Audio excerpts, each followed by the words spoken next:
तलाक हो चुकी है। भाभी भाभी ना करें।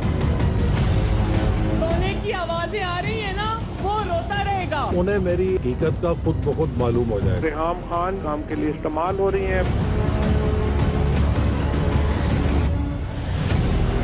रेहाम खान किस मिशन पर?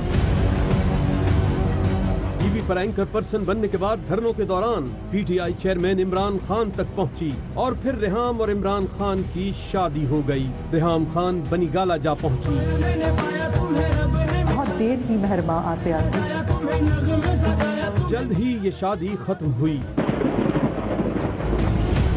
तलाक हो चुकी है। शादी खत्म हुई तो बातें सामने आईं कि रेहाम किसी खास मकसद के तहत बनी गाला पहुंचाई गई थी।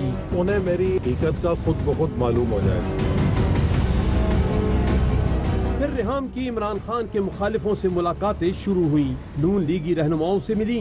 इमरान मुखालिफ बयान दागने लगी। भाभी भाभी ना करें। इनको तकलीफ पहुंचेगी। रेहाम खान ने किताब लिखने का ऐलान किया और किताब लिख भी डाली। इस किताब के बाद फिर सवाल उठा कि रेहाम खान आखिर हैं किस मिशन पर? अदाकार और एंकर हमजा अली अब्बासी ने रेहाम खान की किताब के कुछ इक्तिबास पढ़े और किताब पढ़ने को अपनी बदकिस्मती करार दिया। हमजा अली अब्बासी ने ट्वीट किया कि किताब का खुलासा है, इमरान शैतान हैं।